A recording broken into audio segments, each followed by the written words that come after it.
And we are back. Welcome everybody to Fandom United, the DC Fandom recap for 2021. It's been a while since I did a live stream, and I thought today would be a great day because we are recapping DC Fandom 2, I'm going to call it, the sequel.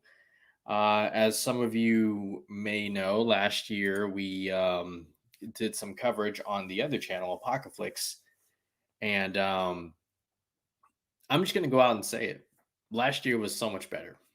It was so much better. I don't know if it was because it felt better organized, there was a schedule, and it felt like they just had more to show and to announce. Whereas this year for DC Fandom, there was no schedule. There seemed like there was some stuff that was just rushed together.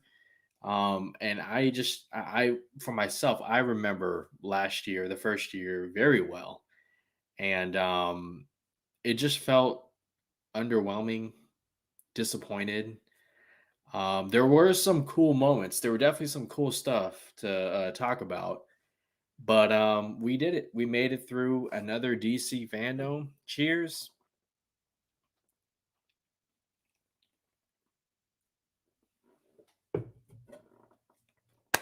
All right, let's get started because I have to work early tomorrow. So we're going to start with the Batman. How about that trailer? And they were just dangling like some keys, dangling keys in our face. They kept saying, "Hey, the Batman trailer, here it comes, here it comes, here it comes." And finally, they waited till the very end because they wanted to keep us all around. And we got the trailer, and boy, was it just amazing! It was. We got to see more of Batman in action, Batman kicking ass. We got more Selena Kyle. That was great. Here's another image right here, another set of images. Batman taking a lot of firepower. Saw a little bit more of Colin Farrell's Penguin, Oswald Cobblepot, excuse me. He's not Penguin yet. Paul Dano as Edward Nigma. We don't see his face, but we see him. As you can see, he starts in a diner and he has a cup of coffee with a question mark in it. And we see Batman lose it quite a few times in the trailer. And so it falls in line with what Matt Reeves was saying about a Batman who is, still learning, very young, is going to make mistakes, and somebody who is just haunted mentally. He's not right, and so it's gonna be exciting to see Matt Reeves explore that in this trilogy that he's doing with Robert Pattinson. But going back to the images here, like I said, Selena Kyle looked great. She just, and you knew it from the moment Zoe Kravitz was cast. She's gonna make a great Catwoman. The shot on the bottom right of your screen, how it's upside down, and then it transitioned to the Batman. That's some damn good editing. I don't know who edited this trailer, but they did a good job. I'm sure Matt Reeves had a lot of say into how this trailer was done. Here's more images for you. Images you've already seen. Batman, again, that suit is going to take a lot of damage. It's going to a lot of firepower. But yeah, that trailer did not disappoint. I kind of wish we had more of that. DC Fandom, it started out great and it ended great, but in between there was just a whole bunch of stuff that I felt like, not to say nobody was interested. There definitely were people who were interested in, select panels, but they were just waiting for the good stuff. The big announcements, and I felt like they were too far in between. Just my opinion. You guys let me know what you think, what you thought of DC Fandom. But let's continue and talk about the Flash. We finally got some footage of the Flash, not just a start production day. I know Andy Muschietti on his Instagram was showing logos and teasing and whatnot. They gave us some footage, and here is what we got. We got a new look at the Flash updated suit, the upgraded suit, the one that was teased last year. I believe Andy Muschietti said it would look more organic and serve better for his skill set, his powers. The trailer ended with the tease of Michael Keaton's Batman, as you can see on the top right of your screen. Bottom right, you see Sasha Calle's Supergirl. And if you followed any of the leaked images, yeah, there's going to be two Barry Allens. There's going to be Barry Allen from Zack Snyder's Justice League and Barry Allen probably from Michael Keaton's universe, although they're going to have to do some explaining with that. And on the bottom left, not the best shot for an updated costume.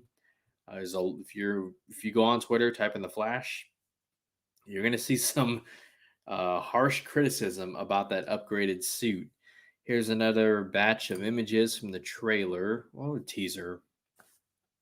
A great look at that updated suit, and for me, I don't mind it. It's not. What's the word I'm looking for? It doesn't like. It's not so impressive. It's more of what we saw in the concept art. So again, we knew if you paid attention, you knew what you were getting. Excuse me, let me take a drink. And to the right, you see the flash ring right there. I believe the suit comes out of that. Um, Maybe some Wayne tech. We'll see about that. We'll see how they approach that. On the bottom left, you see Elseworld Barry Allen. That's who I'm going to call him. It looks like he's going to reveal the Michael Keaton's Batmobile. And if you've seen the set photos, the leaked photos, you know what it looks like. It's much like Batman 89. But the shot that a lot of people are talking about is on the bottom right of your screen.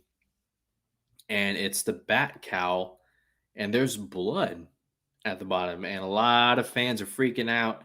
Are they going to kill off Ben Affleck's Batman? Because Ben Affleck's Batman is in this movie. We didn't see him in any of the footage. But no, that's not Ben Affleck's Batman cowl. That is Michael Keaton's. Remember, when Andy Muschietti, the director, teased Batman, Michael Keaton's Batman suit, there was blood on his suit. Keep that in mind. So there you go. That is the Flash right there. Not too much to take away, but at the very least, we know the movie's real. It's happening. It's on the way. It's nearly complete. The trailer ended with in production. And so they're saving a lot of good stuff for that first official trailer. Hey, Star Drew, what's going on?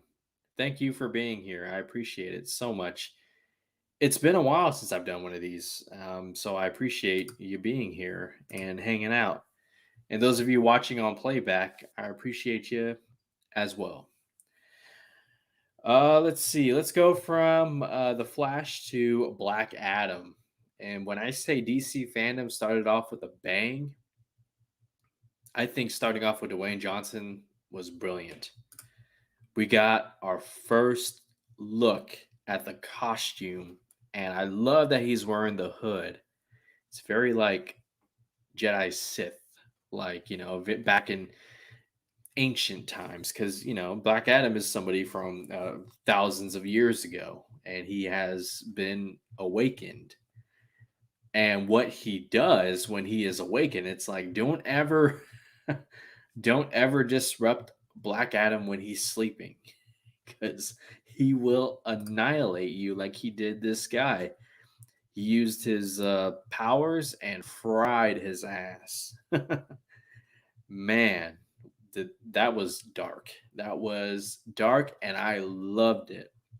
Here's another batch of teases right here, teasing the Justice Society. You got Dr. Fate, Atom Smasher, Hawkman, and Cyclone.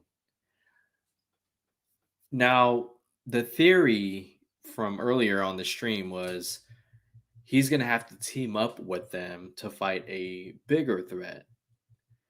While there's nothing to back that up, I think he goes toe to toe with all four of these members of the Justice Society. And it's not going to be pretty. He wants to rule, he wants to conquer, and I just hope Dr. Fate and Hawkman make it out of the movie alive. Because I love Aldous Hodge, who's playing Hawkman. That's a great casting. So is Pierce Brosnan, Mr. James Bond himself, as Dr. Fate. They, of course, were a part of the Black Adam panel. They were hyping up Dwayne Johnson and the movie. So it was good to see them involved. But yeah, when I say DC Fandome started off with a bang, Black Adam, yeah, I loved what I saw. And that's what Death Lord Dark.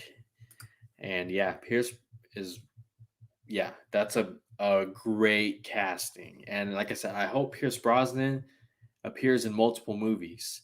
For that eventual Shazam and Black Adam crossover, I hope he's a part of that somehow. Find a way. But the first look, the clip, the first look, it gave me exactly what I was looking for, what I hoped.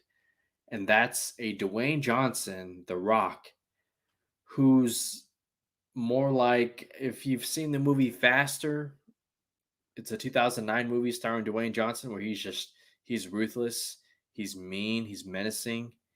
That's the Dwayne Johnson I want. I don't want the Dwayne Johnson from Jumanji and Central Intelligence. And thankfully, the first look for Black Adam was the Dwayne Johnson that I prefer to see. But speaking of Shazam, let's talk about Shazam real quick.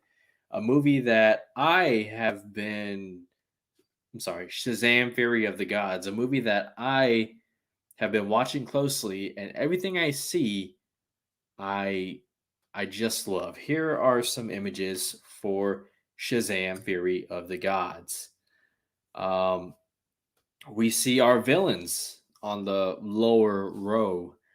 We got Hesperia, played by Helen Mirren, and I can't remember Lucy Liu's character's name, but she looks great. You can see her costume on the left, lower left-hand side.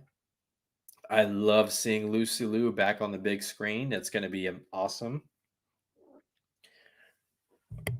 And it looks like the Shazam family, the kids, well, are they really kids anymore? They grew up fast. You know, there's that old saying, they grow so fast. That's why I'm of the opinion that, you know, when it comes to kids and movies, you better shoot these movies back to back or something like that. But there they are, and I believe the place that they're in, correct me if I'm wrong, it's called the Library of Eternity. So they're going to be traveling and going to places. And then we see what looks like a throne room for the gods. And I believe that's for Helen Mirren. So here's some more photos right here. We see Zachary Levi as Shazam. Costume looking a little beaten, a little looks like he's taking some damage. And then to the right, you see Adam Brody as one of the members of Shazam family. So it looks like he'll get some action. And then bottom left, I love that they're using that technology. I want to call it the ring, but they call it something else to where it serves as a background. And while it may clearly look like a screen on your screen, I'm told when you're there, it takes you into that world. And as a result, the actors give a more authentic performance for their characters. And then, of course, you're going to have some mythological creatures as well. You see the one with the horn, there's a dragon, um, a minotaur, so on and so forth. So, again, everything about Shazam, Fury of the Gods, thumbs up, upgrade. The costumes, awesome. Helen Mirren, Lucy Liu, female powerful characters, love it. And it seems like Warner Brothers has more faith in this movie, so they're giving director Zachary Levi more and more leeway to make even better movie. That's why you sign up for sequels. And so, hey, cheers, Stardrew. Thank you for being here.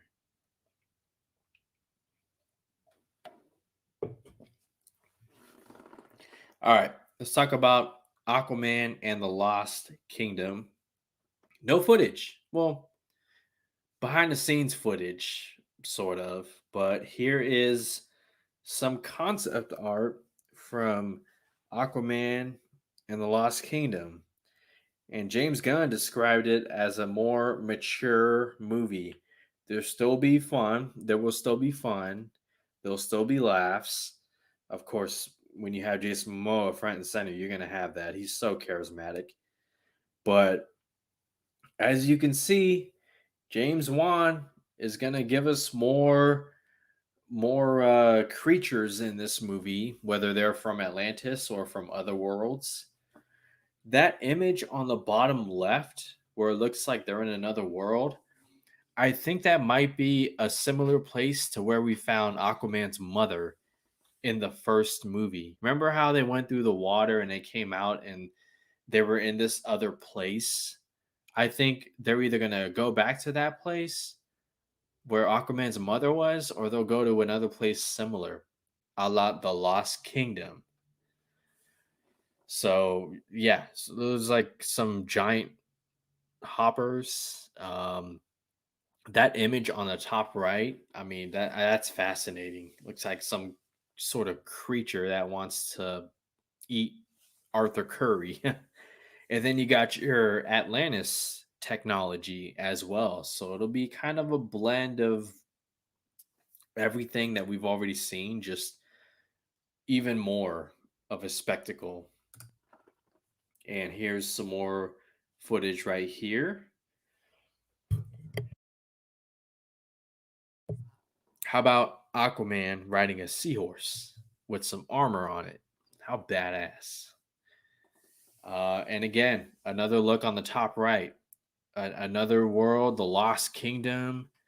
Who's that with Arthur Curry? Is it his brother? It seems like they're going to go on an adventure together, which kind of makes sense. You know, while I'm not trying to say Orm, played by Patrick Wilson, Ocean Master, whatever you want to call him, um, is a good guy. He was fueled by his hatred of the land people. And as Nicole Kidman said, it was a lot of that came from his father. And so that was more of his father's side. Um, yeah, big grasshoppers.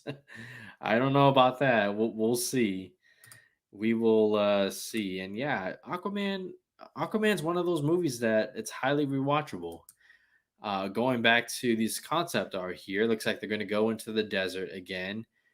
And hey, I got a great feeling about this. Okay, I said I compared it to Thor and Loki, whereas these half brothers, they're gonna get on each other's nerves. It's gonna be a love hate. Well, a little more hate on Ocean Master's side. Um, But nevertheless, it'll be cool to see both of them, Patrick Wilson and Jason Momoa, going on adventures together. That's awesome. And yes, Amber Heard is in the movie. All of you knew this. You knew Amber Heard was going to be in the movie. So, uh, I mean, if you don't watch it because you don't want to support her, that's totally your thing. But nevertheless, I have faith in James Wan. He'll do a great job with Aquaman. This concept art looks amazing, and it'll probably make another $1 billion at the box office. Some other highlights from DC Fandome. I love that we got concept art from Blue Beetle, and I decided to include the director and the star of Blue Beetle. To the left, you'll see Angel Manuel Soto, the director, and to the far right is Zolo from Cobra Kai. He plays Miguel as Blue Beetle, and you see the concept art right there with Cord Industries. Concept art looks badass. Love the suit. Love the coloring, the lighting. I mean, straight out the comics, man. But yeah, it was mostly the two of them talking about the project, and I believe the writer was also there talking about how it's going to be a lot of fun. There's going to be some cool tech. It's going to kick ass, and it's going to be one of those movies that without HBO Max wouldn't exist. So while people keep saying HBO Max, this movie deserves to be seen on the big screen, I agree, and the movie will probably have a limited theatrical run. For those who want to see it, I think it gives you the best of both worlds. But thank HBO Max that we're getting a Blue Beetle movie, and they got some awesome talent that's going to be behind and in front of the camera. Let's see what else. Oh, Batgirl. We got concept art of Batgirl, and this panel was more of the same as Blue Beetle. We got our confirmation that Leslie Grace, who is playing Batgirl, will have red hair. I'm sorry, red hair. I know it's a big deal in the internet. And she will have a cowl. She will, in fact, have a cowl. The concept art looks great. I love the coloring. I love the aesthetic. It's just a piece of concept art.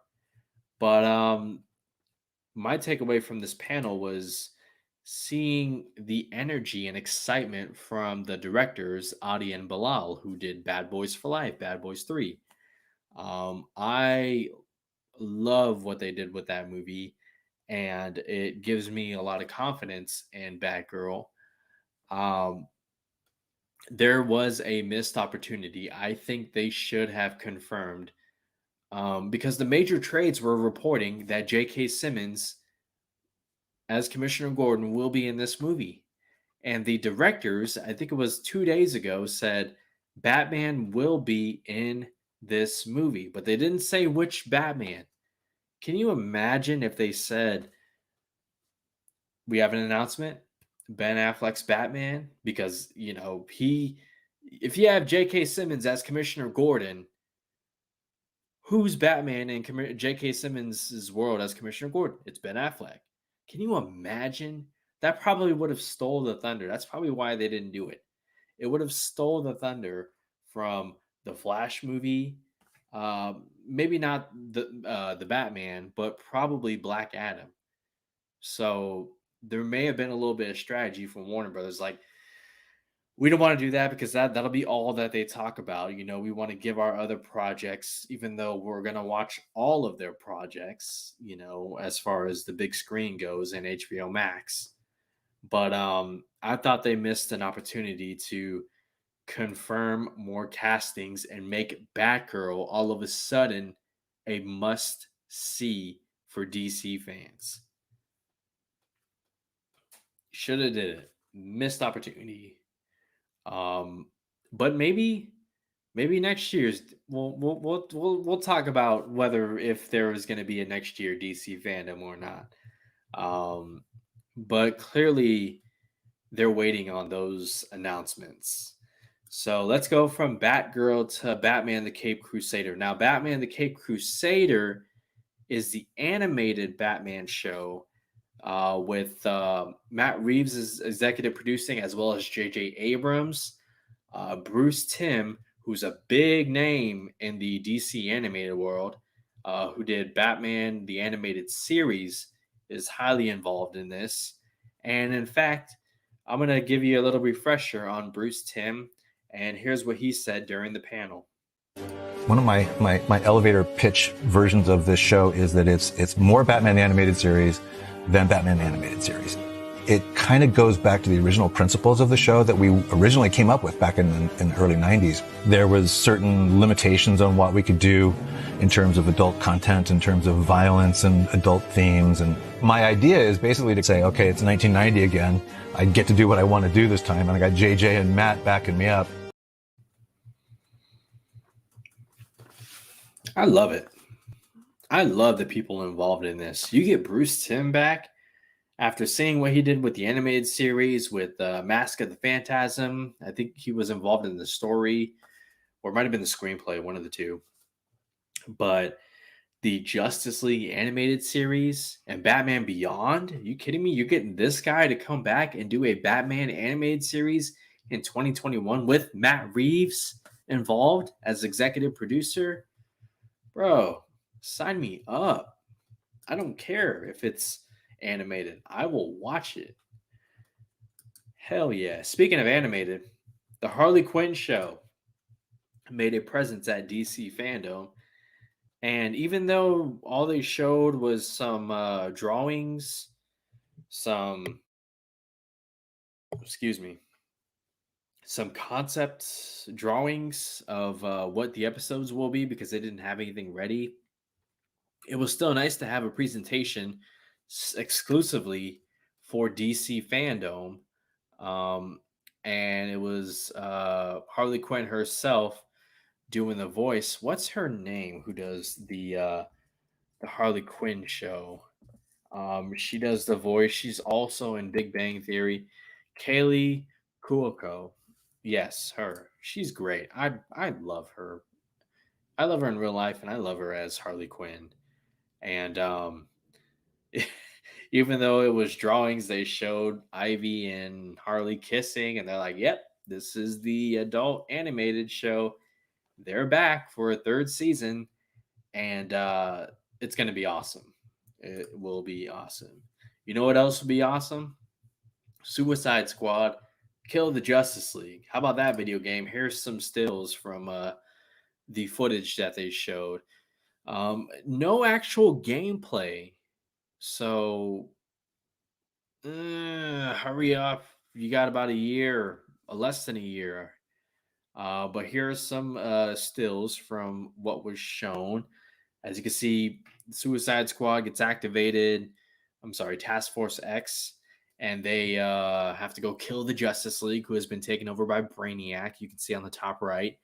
And we got our first looks at a few of the members. I love the shot of Green Lantern walking down steps that he creates. Reminds me of Magneto from the first X-Men when he's walking toward the jail cell and he's just creating his own bridge as he walks. And then you got Flash right there, and Superman was included. I wonder if Batman will be one of those, or is Batman one of those who has a contingency plan for everything and ends up helping the Suicide Squad. But nevertheless, this will be a fun game play. You got King Shark, Boomer, Harley Quinn, and Deadshot. I mean, if anybody out there has, I mean, between now and next year is going to get either an Xbox or a PlayStation, I'd be happy to play with you. It'll be fun. So, yeah, Suicide Squad, Kill the Justice League. They did show some footage of Batman Arkham, no, not Arkham, Gotham Knight. Wasn't really too impressed by it. But there is some images, and I believe the panel is uploaded on Twitter if you want to check it out. Some other announcements. They did something with Superman and Lois. Now, I love Superman and Lois on CW. It's a lot better than a lot of us thought it would have been. I don't like what they did with the panel. Okay. I've seen the first season of Superman and Lois. I know what the inside of the Kent house looks like. You don't have to take me on a tour. Okay. I get they were just trying to put something out there and make something quick happen. But I know what the inside of the Kent house looks like in Superman and Lois. I don't need to be taken on a tour. Now, if you want to talk about some story ideas on what might happen and whatnot, I think they touched a little bit on that. That's cool with me. But nevertheless, hey, I'm looking forward to Superman and Lois season 2. It's gonna be awesome. And thank you. Hey, Rachel, where is it? Rachel!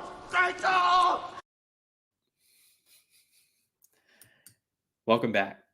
But yeah, I was not impressed, and I forgot to do Stardews drop. I will do that later, sir.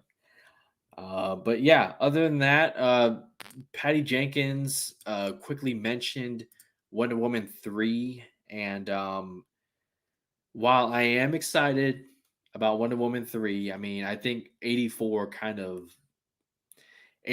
did for us what season 8 of Game of Thrones did for fans who are still looking forward to House of Dragons, but the anticipation is just not as high.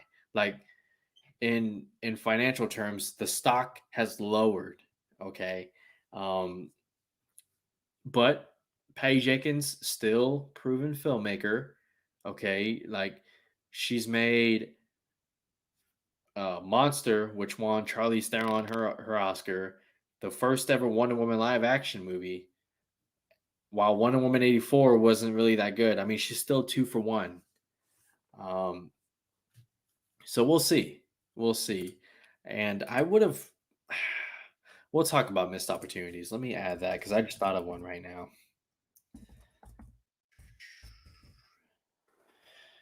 And then there was Peacemaker. And Peacemaker, I'm going to watch. I'm looking forward to it. But it's just, I wasn't like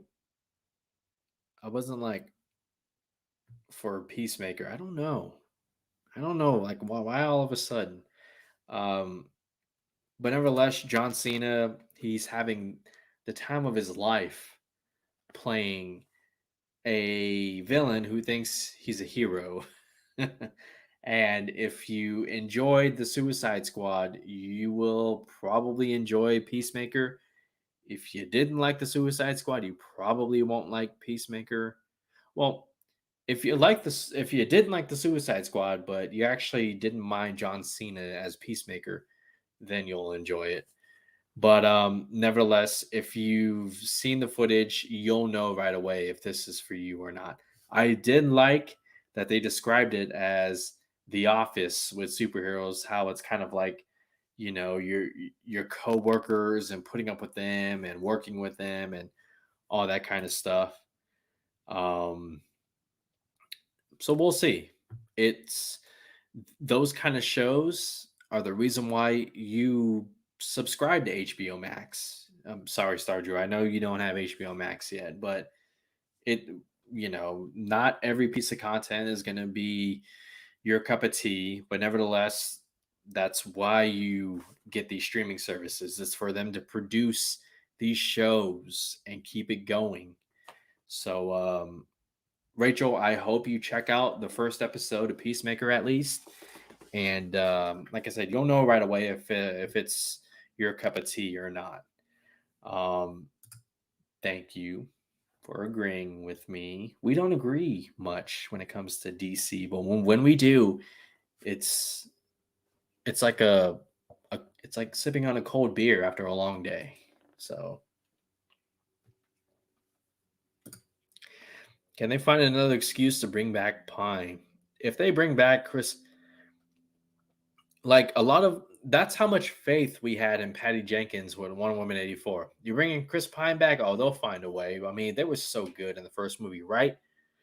never in our wildest dreams did we think she would go for something that, in her words, pays homage to tropes, cinema tropes back in the late 80s, early 90s. But yeah, can't reconcile how the Suicide Squad ended with new. You mean what he does? Because I would love nothing more than for Idris Elba's Bloodsport to go on a just like a mission to avenge his friend Rick Flag. That's one of those things about the Suicide Squad. When you rewatch it and you see their relationship when they're specifically at the bar, and how Rick Flag and Bloodsport, they have each other's backs whenever they're arguing with Peacemaker. You don't notice that the first time, but when you rewatch it, you're like, oh, okay. So, yeah, I would love to see Bloodsport, Idris Elba, kill Peacemaker at some point. I think they said there's going to be a season 2 of Peacemaker. So if we hear Idris Elba is announced for season 2 of Peacemaker, then we know it's coming. So we'll see. Okay, some missed opportunities for DC Fandome. I have a couple.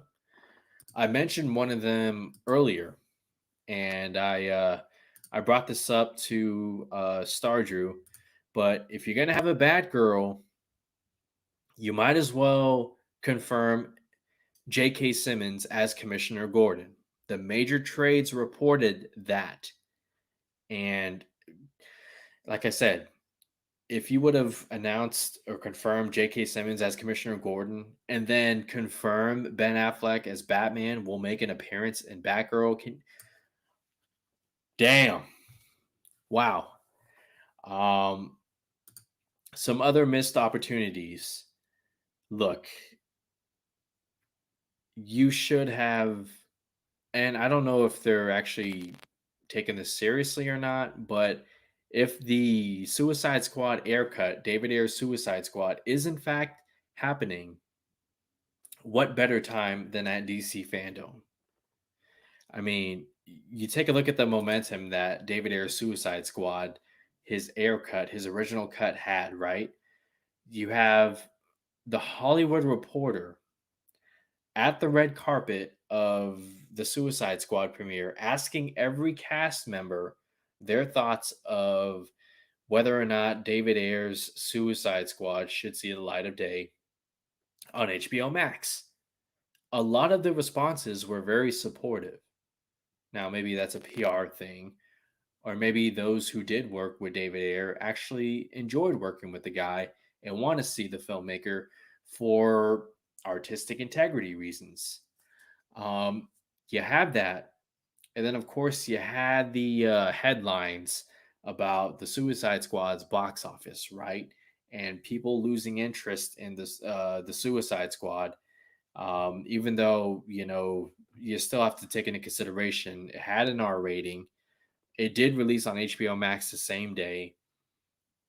And the fact that it didn't have enough star power like a Will Smith to help with the marketing. Um, there was a lot of momentum for, and then the fact that David Ayer on Twitter was being so supportive of Warner Brothers, saying, I support them. And, my cut this is what I wanted to do. He's been very active on Twitter, if anybody follows David Ayer. But I just felt like there was so much momentum to make this thing happen.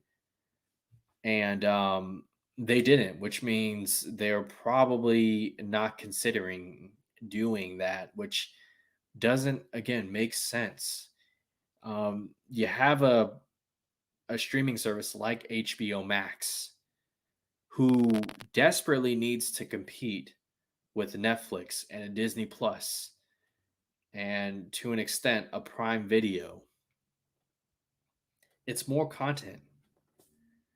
It's a director's cut.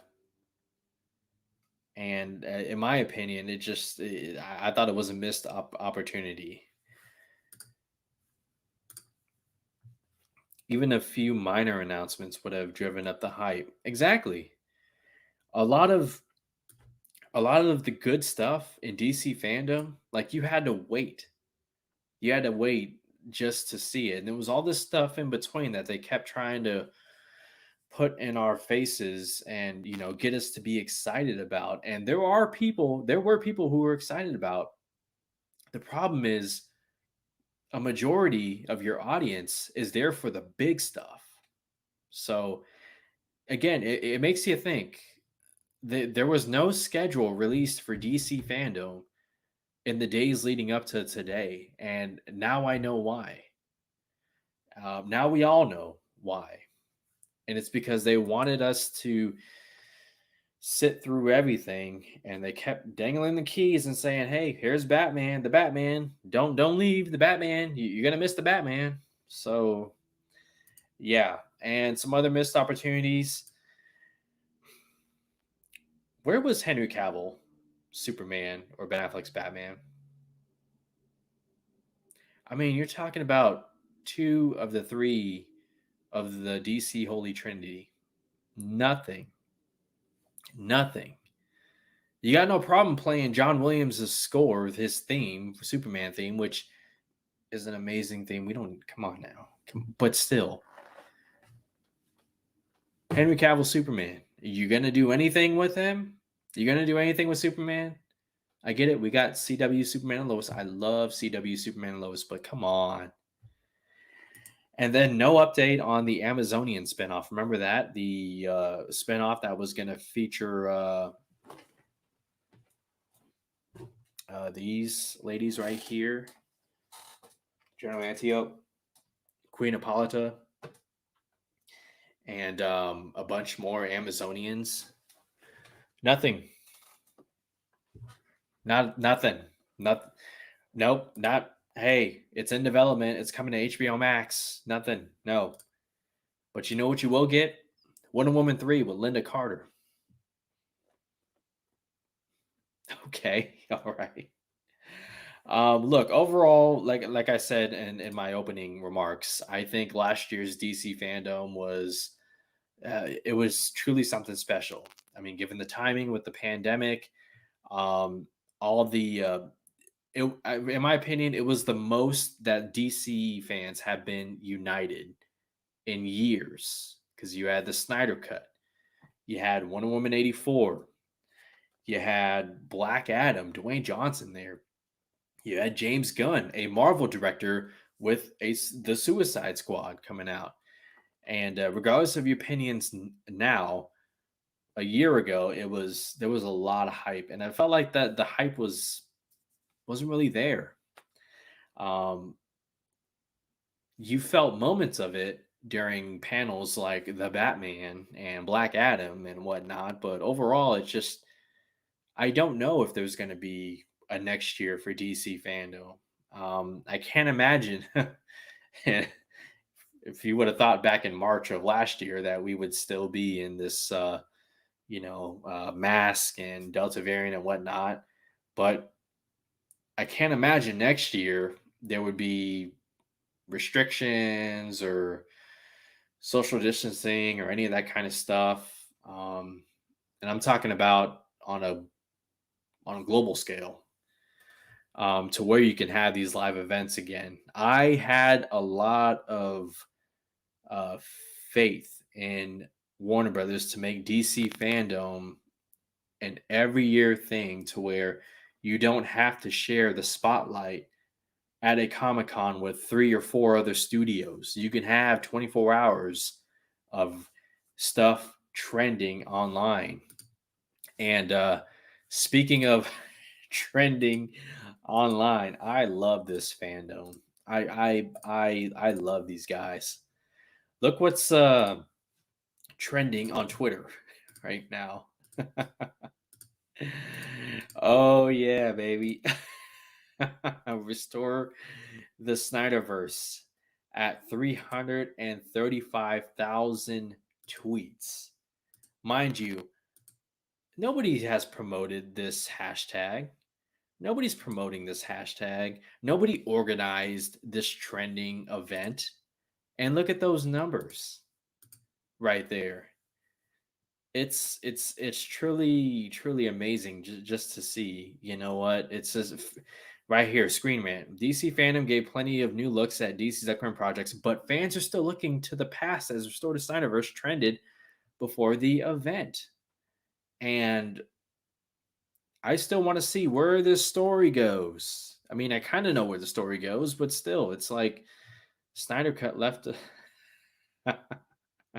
at this. Come on. It's not a good shot on the right, okay? It's part of a teaser. Okay, you saw maybe a second of it, but I wouldn't go that far. And just yeah, here's what you have DC fans celebrating the restore the Snyderverse, and they won't make they'll make sure that Warner Brothers, who owns the DC film rights, never forgets. This is what the fans want. Who wouldn't want to see this on HBO Max?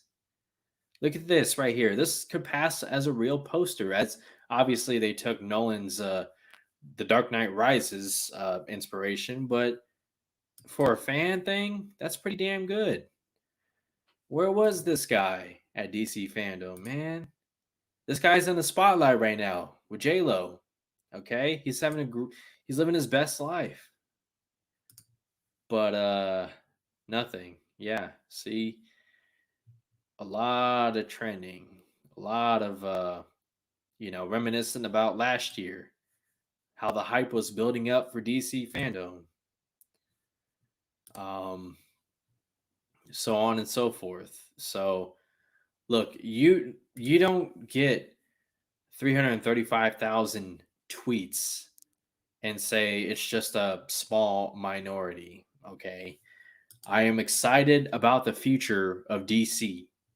They're doing some good stuff. They are. But you also got to listen to the fans. Not the toxic fans, and stop.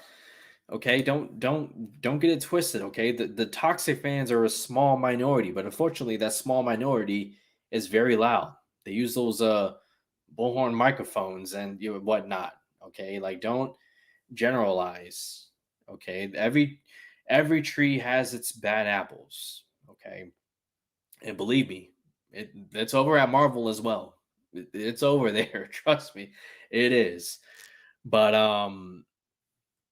we'll see what happens. I don't know if there's going to be a DC Fandome next year. I don't know how many people would be excited. I'd be lying if I said I'm super pumped for DC Fandome next year. Excuse me. But this year was okay. It was okay. I am gonna go and explore DC Fandome a little bit because I didn't get a chance to do that at all. Um, and go see what they have to offer. I mean, this year was just a busy. I mean, last year I was kind of at stay-at-home orders in California, but for this one, I want to go and explore DC Fandom. Maybe I'll make a separate stream because I got some games at DC Fandom that they're gonna play. Maybe I'll turn this into like a Twitch or something. But hashtag make Man of Steel 2. Exactly. Just come on now. It's Superman. Bottom line. It's Superman, okay? Like, think about all your fans, not just the ones on CW, okay? Or not just the ones who enjoy Christopher Reeves as Superman. And I enjoy Christopher Reeves Superman. But they completely ignored 80 years of Green Arrow. Yeah, well, that's what happens when you throw together DC Fandom at last minute because you're like, can we do live events? Can we not do live events? What's the Delta variant? What's going on? Apparently, New York Comic Con had its lowest turnout in years because they try to do New York Comic Con, and from what I'm reading on the Hollywood Reporter, that the attendance wasn't very good. What's up, Jacob? Thank you for stopping by. No, we didn't. I'm kidding, but that's going to do it, guys. Thank you so much for hanging out with me. It's nice to be doing this live stream again. I will be doing it again for this channel. We'll see about DC Fandome. I kind of have a little bit of a bad taste in my mouth right now, but I'm gonna go do some exploring. Maybe I'll start another stream, so you might see me in 5 minutes. I appreciate your guys' time.